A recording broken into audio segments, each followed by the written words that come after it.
जय शिवराय मित्रांनो, PM किसानचे लाभार्थी, नमो शेतकऱ्याचे लाभार्थी.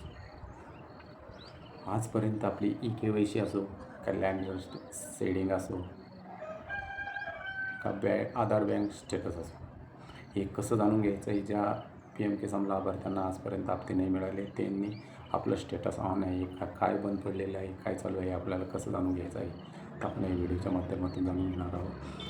PM किसानच्या योजनेच्या हप्त्याबद्दल काय अपडेट आहे, चला मग या व्हिडिओच्या माध्यमातून जाणून घेणार आहे. चॅनलवर कोणी पहिल्यांदा असेल तर चॅनलला सबस्क्राईब करून ठेवा, बदल घडवा या यूट्यूब चॅनलला. चला मग व्हिडिओ सुरू करूया. गूगलवर आल्याच्यानंतर PM किसान सर्च करायचं आहे. पहिलीच वेबसाईट येईल, याच्यावर क्लिक करायचं आहे. इथं आल्याच्यानंतर कॉन युअर स्टॅटस हे ऑप्शन मित्रांनो आपल्या याच्यावर क्लिक करायचं आहे. इथं रजिस्ट्रेशन नंबर टाकायचा आहे आपला आणि इथं कॅप्चा जसा आहे तसा टाकायचा आहे आपल्याला. इथं रजिस्ट्रेशन नंबर टाकायचा आहे, इथं कॅप्चा टाकायचा आहे आणि गेट OTPवर आपल्याला क्लिक करायचं आहे. OTP मोबाईल नंबर टाकून घ्यायचा आहे मित्रांनो. OTP टाकणं झाल्यानंतर हे तुम्ही पाहू शकता. आता याच्यामध्ये रजिस्ट्रेशन नंबर इथं दाखवला जाईल, मी त्याचं टिक बार केलेलं आहे. आता याच्यात फार्मर ID ॲड झालेली मित्रांनो.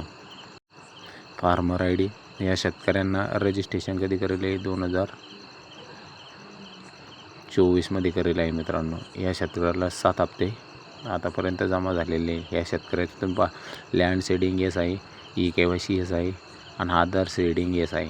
या शेतकऱ्याला काहीच अडचण नाही आहे मित्रांनो. तुम्ही पाहू शकता. तुमचं कधी याच्यात पैकी एक कधी नसन तर त्या शेतकऱ्याला पैसे येऊ शकत नाही, कारण की ते स्वतः आपल्याला चाली करावं लागतं.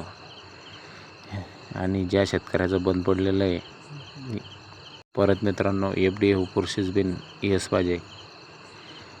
येस असल्यामुळं हे 7 इन्स्टॉलमेशन येईल आहे मित्रांनो. या शेतकऱ्याला 7 हप्ते पडलेले. शेवटचा जो हप्ता आहे मित्रांनो 13/3/2026ला पडलेला आहे. तुम्ही पाहू शकता. या 7 हप्ते या शेतकऱ्यांना पडलेले आहे एकूण टोटल. आणि bank India post payment bank आहे, तुम्ही पाहू शकता. एक इन्स्टॉलमेंट FD प्रोसेस येस पाहिजे. India post payment bank account number समजा मित्रांनो तुम्ही पाहू शकता आतापर्यंत. कारण काहून की इथं फार्मर ID पण ॲड केलेला आहे, इथं रजिस्ट्रेशन नंबर आहे, इथं 22/2/2024ला झालेलं आहे मित्रांनो. काय असतं, ज्या शेतकऱ्याचे हप्ते बंद पडलेले त्या शेतकऱ्यांनी स्वतः कृषी ऑफिसमध्ये जाऊन आपल्या हप्त्याची चौकशी करावी, कारण की तुरंत हप्ते येणार आहे मित्रांनो. चॅनलवर पहिल्यांदा आला असेल चॅनलला सबस्क्राईब करा, शेअर करा, लाईक करा.